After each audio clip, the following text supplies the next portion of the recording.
ख़वातीन में normal menstrual cycle ये होता है कि पीरियड्स आते हैं जो कि 2 दिन से लेके 8 दिन तक माहवारी आती है और उसके बाद महीने बाद फिर दोबारा साइकिल आता है। यानी माहवारी अपनी फ़िक्स टाइम पे आ रही होती है, 2-3 दिन का फ़र्क पड़ रहा होता है। ख़वातीन 5 से 7 दिन के लिए ब्लीड करती हैं और उसके बाद फिर बीच में माहवारी खुश्क हो जाती है, यानी ब्लीडिंग या स्पॉटिंग नहीं होती।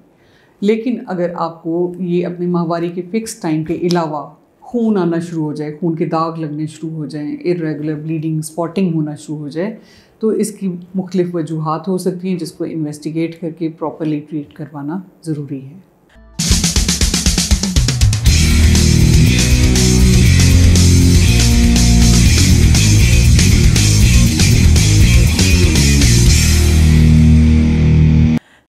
अस्सलाम वालेकुम, मेरा नाम डॉक्टर सबाहत खान है। मैं डॉक्टर्स हॉस्पिटल और उमर हॉस्पिटल जौहर टाउन लाहौर में as consultant gynaecologist and IVF specialist practice करती हूँ। मैंने देखा है कि कुछ ख़वातीन परेशान होती है कि हमारी माहवारी पहले तो ठीक थी, महीने के महीने पीरियड्स आते थे, हम अपने फ़िक्स डेज़ में ब्लीड करते थे, आगे पीछे कभी खून का दाग नहीं लगता था, कोई डिस्चार्ज नहीं होता था, कोई प्रॉब्लम नहीं होता था। लेकिन अब कुछ अरसे से नोटिस किया है कि माहवारी अपने वक्त पे आती है तो या तो उसके बाद खून के दाग लगने शुरू हो जाते हैं, या माहवारी आने से पहले दाग लगने शुरू हो जाते हैं, या फिर ऐसा होता है कि आपके साइकिल के दरमियान में किसी वक्त स्पॉटिंग या ब्लीडिंग स्टार्ट हो जाती है, यानी इर्रेगुलर वेजाइनल ब्लीडिंग आपको स्टार्ट हो जाती है। तो ऐसा क्यों होता है, इस बारे में मैं इस वीडियो पे बात करूँगी। देखें, ख़वातीन में अल्लाह ताला का निज़ाम है, एक साइकिल है जिसमें आपको पीरियड्स आते हैं और फिर आपकी बॉडी, आपकी बच्चेदानी हमल के लिए तैयार होती है। हर खातून में ऐसा होता है, चाहे आप हमल प्लान कर रहे हो या ना कर रहे हो। जब आपको हमल नहीं ठहरता तो महीने के बाद मुकर्ररा वक्त पर आपको दोबारा से माहवारी आ जाती है, आपकी यूट्रस की लाइनिंग शेड हो जाती है। लेकिन अगर ये अपने मुकर्ररा वक्त से पहले या आपके पीरियड्स के दरमियान में किसी वक्त स्पॉटिंग या ब्लीडिंग होना शुरू हो जाए, यानी आपकी बच्चेदानी से खून आना शुरू हो जाए, तो ये नॉर्मल नहीं है। इसकी मुख्तलिफ़ वजूहात हो सकती हैं।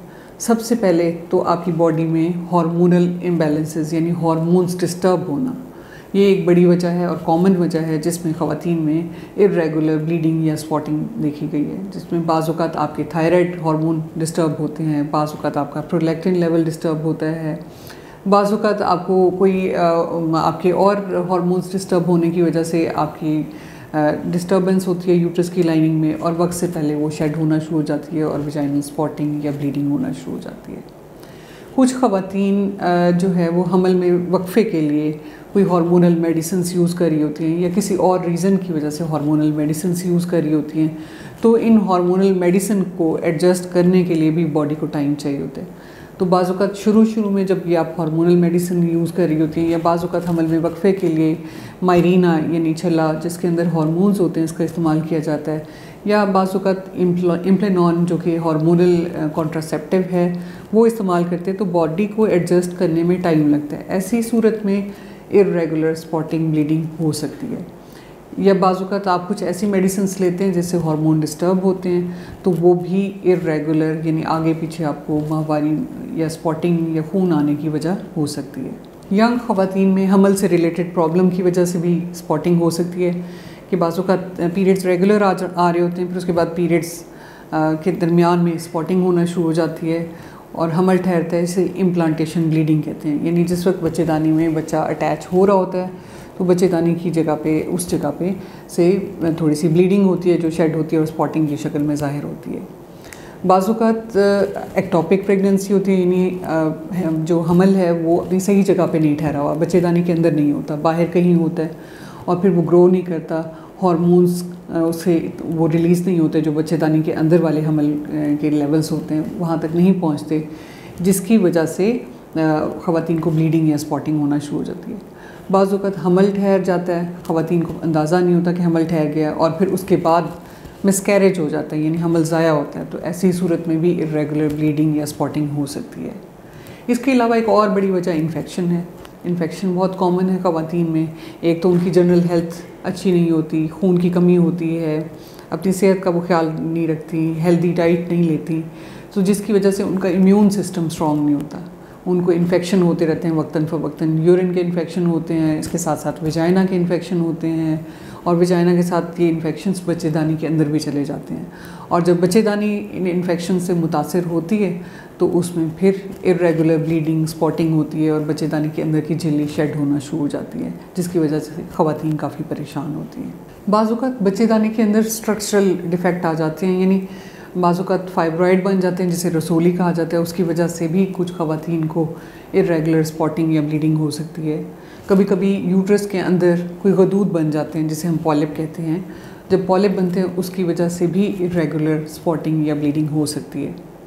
इसके अलावा वो ख़वातीन जो सन्नियास की उम्र तक पहुंच चुकी हैं, यानी उनकी एज 45 साल 50 साल तक पहुंच चुकी है, उनमें भी हार्मोनल डिस्टर्बेंस आ रही होती है, क्योंकि उनकी अंडेदानी काम करना छोड़ रही होती हैं। उनके जो हार्मोन पहले उनकी जवानी की उम्र में उनके साथ थे, आहिस्ता आहिस्ता कम होना शुरू हो जाते हैं, जिसकी वजह से बच्चेदानी की लाइनिंग इरेगुलरली शेड होना शुरू हो जाती है और माहवारी आगे पीछे होना शुरू हो जाती है, स्पॉटिंग होना शुरू हो जाती है।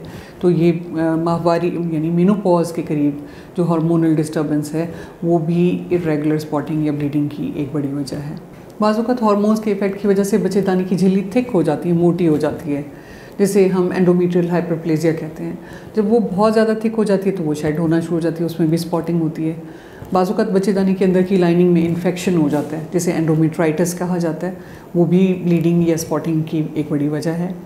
इसके अलावा कुछ ख़वातीन ऐसी मेडिसिन्स यूज़ कर रही होती हैं जो ब्लड थिनर मेडिसिन्स होती हैं, उसकी वजह से भी ब्लीडिंग या स्पॉटिंग हो सकती है। बाज़-औक़ात कोई चोट लगे या कोई इंजरी हो, या जैसे हम कॉपर IUCD अंदर रखें, यानी छल्ला अंदर रखा जाता है हमल में वक्फे के लिए, तो जिसकी वजह से अंदर बच्चेदानी की जो झिल्ली होती है वो डिस्टर्ब होती है, तो उसमें भी इरेगुलर स्पॉटिंग या ब्लीडिंग हो सकती है। कुछ ख़वातीन में पॉलीसिस्टिक ओवरीज़ का इशू होता है, जिसकी वजह से उनके हार्मोन्स डिस्टर्ब होते हैं। उन ख़वातीन में भी देखा गया कि माहवारी टाइम पे आती नहीं है और माहवारी ना आने की वजह से उनकी यूट्रस की लाइनिंग थिक हो जाती है और फिर उनके अंदर भी इरेगुलर स्पॉटिंग या ब्लीडिंग होती रहती है। इसके अलावा स्ट्रेस एक बहुत बड़ी वजह है। अगर आप स्ट्रेस लेते हैं, उससे आपके हार्मोन डिस्टर्ब होते हैं, पीरियड्स इरेगुलर होना शुरू हो जाते हैं, स्पॉटिंग होना शुरू हो जाती है। कोई हैवी वर्क या हैवी एक्सरसाइज या एकदम से वेट गेन या वेट रिड्यूस करना, वो भी आपके हार्मोन्स को डिस्टर्ब करता है और इरेगुलर ब्लीडिंग या स्पॉटिंग की वजह हो सकता है। लेकिन सबसे ख़तरनाक चीज़ जो हो सकती है, अगर आपके साथ ऐसा हो रहा है तो आप उसको स्ट्रेस समझ के ना इग्नोर कर दें, कोई आम बात समझ के ना इग्नोर कर दें। ये इरेगुलर ब्लीडिंग या स्पॉटिंग ये एक निशानी हो सकती है आपके यूट्रस के कैंसर की। तो जब भी ऐसा प्रॉब्लम हो तो फौरी तौर पे अपने डॉक्टर से रुजू करें ताकि वो आपको इन्वेस्टिगेट करें।